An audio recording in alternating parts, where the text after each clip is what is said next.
Halo semua, hari ini saya, Christian Fleming, akan mempresentasikan manusia menurut Thomas Aquinas untuk mata kuliah Thomisme. Mari kita mulai. Sebelumnya, mari kita mengenal latar belakang singkat tentang Thomas Aquinas dan pemikirannya. Seperti yang sudah kita tahu, ia adalah seorang filsuf dan teolog besar yang hidup di abad pertengahan. Tak seperti kebanyakan pemikir lain di zamannya yang menggunakan pemikiran bercorak Platonis, Thomas mempelajari dan menggunakan pemikiran Aristoteles. Dan tak heran, kita akan menemukan banyak pengaruh Aristoteles dalam karya-karya Thomas. Dalam presentasi ini, saya akan berfokus menjelaskan manusia menurut Thomas Aquinas dalam 3 poin, yaitu keunikan manusia, manusia sebagai kesatuan tubuh dan jiwa, dan keabadian manusia.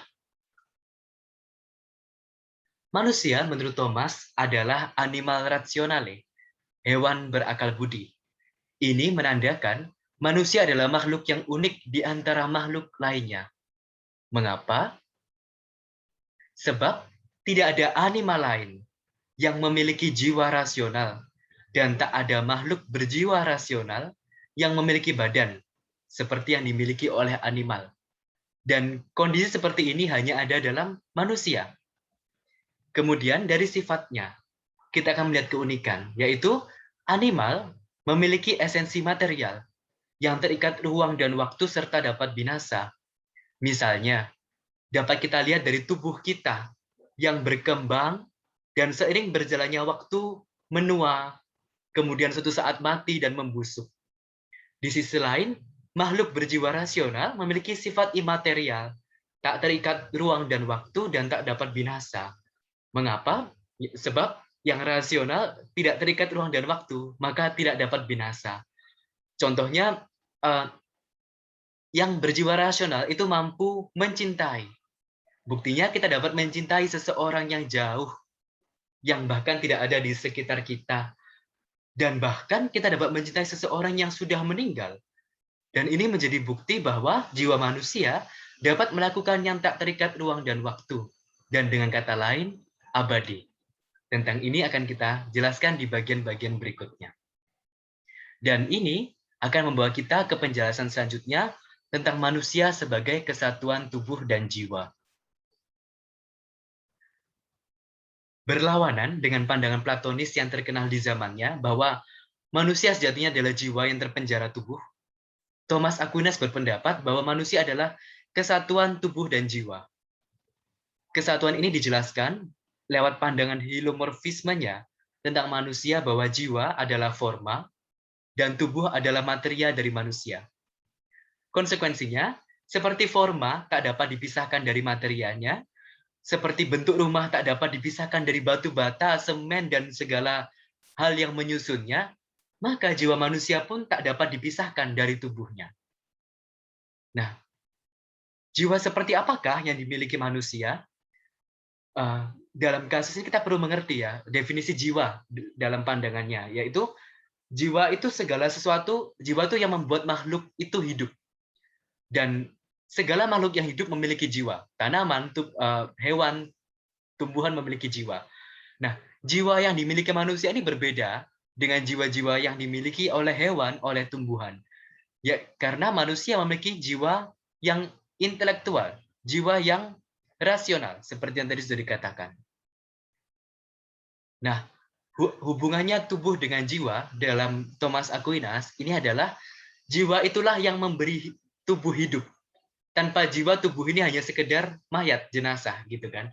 Dan dengan jiwa, seperti tadi, dalam forma dan materia, dalam konteks konsep forma dan materia, jiwa ini yang memberikan tubuh manusia gerak, dan memberikan tubuh manusia fungsi dan bentuknya.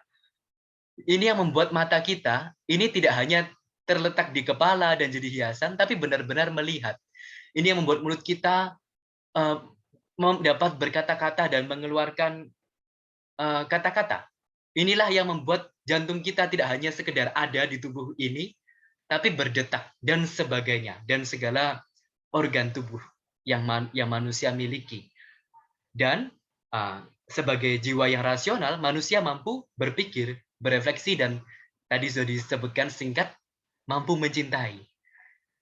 Nah, Namun, pandangan ini tak hanya memberikan suatu pandangan yang baru tentang manusia, tetapi juga menciptakan suatu masalah, yaitu bagaimana dengan manusia ketika ia meninggal, yang adalah keterpisahan jiwa dengan tubuh.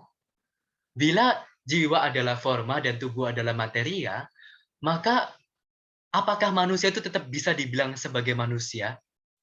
Nah, seperti yang tadi sudah dibahas di awal, jiwa manusia itu eh, mampu melakukan dua hal ini, mengetahui dan mencintai. Karena begini, banyak segala sesuatu yang lain, segala tindakan yang lain itu dapat manusia lakukan dengan organ tubuhnya. Ya tentu digerakkan oleh jiwa tadi. Tapi ada dua hal yang khas dilakukan hanya oleh jiwa manusia, yaitu jiwa yang rasional, itu mengetahui dan mencintai. Mengetahui ini tidak terikat ruang dan waktu. Misalnya kita dapat mengetahui konsep-konsep seperti konsep segitiga, konsep persegi dan sebagainya, konsep anjing, keanjingan, konsep dan sebagainya, itu tidak terikat ruang dan waktu. Kita dapat melihat dari berbagai jenis anjing yang berbeda bahwa itu sama-sama anjing. Dari berbagai segitiga yang sudutnya lebarnya berbeda, panjangnya sisinya berbeda, kita dapat mengenali itu sebagai segitiga. Dan kemudian tentang mencintai, tadi sudah dibahas bahwa mencintai itu tidak terikat ruang dan waktu. Dengan ini, jiwa manusia memiliki ciri-ciri yaitu abadi. Maka jiwa manusia itu abadi. Lalu bagaimana dengan argumen pertama Thomas bahwa jiwa tak dapat dipisahkan dari tubuh manusia?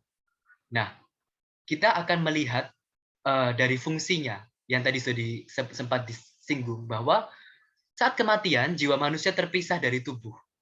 Maka jiwa manusia kehilangan kemampuan-kemampuan yang dulu didapatnya dengan bantuan tubuh.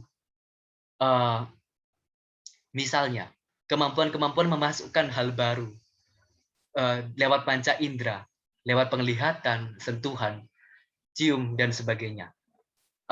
Ketika manusia meninggal, manusia kehilangan ini, maka jiwa manusia menjadi semacam kumpulan memori keakuan yang tak bisa lagi diubah, tak bisa lagi diedit, ditambah, dikurangi, dan sebagainya. Maka manusia saat kematiannya itu dapat dijadikan objek penghakiman. Tak hanya penghakiman oleh Allah sebenarnya. Iya, tentu saja oleh Allah bahwa hidupmu seperti apa, dan itu manusia tidak dapat lagi bertobat atau mengubahnya. Kalau dia baik tidak bisa berubah jahat setelah penghakiman karena dia sudah mati. Dia sudah tidak bersatu dengan tubuhnya lagi. Tetapi sebagai manusia pun, sesama manusia pun dapat menghakimi dalam tanda kutip seseorang apakah ia baik atau buruk, yaitu saat ia mati. Karena saat ia mati, seseorang tidak dapat mengubah apapun lagi. Dan disitulah karena hidupnya sudah paripurna, sudah lengkap. Kalau dari salah satu buku yang jadi acuan saya, dia memberikan analogi ketika manusia hidup, ketika tubuh dan jiwa bersatu, itu manusia seperti buku yang bisa ditulisi berbagai macam, bisa diisi berbagai macam tulisan dan gambar. Tapi ketika manusia mati, buku itu tertutup dan selesai, tidak bisa ditambahi atau dikurangi lagi. Maka dan kemudian ini akan dilengkapi juga dengan argumen teologis, yaitu tentang kebangkitan badan. Kebangkitan badan ini adalah salah satu hal yang diimani oleh orang-orang Kristen, dan bahkan ini tercantum juga dalam kredo, dalam Aku Percaya. Dan menurut Thomas, kebangkitan badan ini jadi salah satu alasan kuat bahwa manusia itu pada dasarnya bukan hanya jiwa yang terpenjara tubuh, tapi kesatuan jiwa dengan tubuhnya. Mengapa? Karena kalau manusia sejatinya hanyalah jiwa yang terpenjara tubuh, mengapa perlu ada kebangkitan badan? Mengapa Allah menghendaki manusia hidup dalam kekekalan, terpenjara oleh tubuhnya? Ya meskipun tubuhnya adalah tubuh yang jaya, tubuh yang sempurna, tapi mengapa Allah ingin manusia terpenjara selamanya? Oleh sebab itu, inilah yang menguatkan argumen Thomas bahwa jiwa untuk manusia sejatinya adalah jiwa dan tubuh, kesatuan. Maka manusia suatu saat nanti, yang sekarang saat ini, saat manusia mati, jiwa dan tubuhnya terpisah, suatu saat nanti jiwa dan tubuh manusia akan bersatu lagi. Dan disinilah pada saat akhir zaman, yaitu pada saat adanya kebangkitan badan. Dan disinilah manusia menjadi kembali lagi, menjadi manusia yang utuh, menjadi manusia yang sempurna. Nah, dan ini ada beberapa kesimpulan. Manusia menurut Thomas Aquinas. Yang pertama, manusia adalah makhluk yang unik karena memiliki badan sekaligus jiwa yang rasional. Yang di satu sisi fana, dapat binasa, dan di saat yang sama abadi. Kemudian manusia adalah kesatuan jiwa dan badan. Manusia bukan jiwa yang terpenjara badan atau bagaimana, ia adalah kesatuan jiwa dan badan. Kemudian yang terakhir, manusia diciptakan untuk abadi. Dan itu ada dalam sifat-sifat yang dapat manusia lakukan dengan jiwanya, yaitu berpikir dan mencintai. Dan itu adalah hal-hal yang abadi. Maka manusia abadi. Berikut ini adalah sumber-sumber yang saya gunakan untuk presentasi saya. Dan demikian presentasi saya. Sekian, mohon maaf bila ada yang keliru atau salah kata. Dan terima kasih banyak, Tuhan memberkati.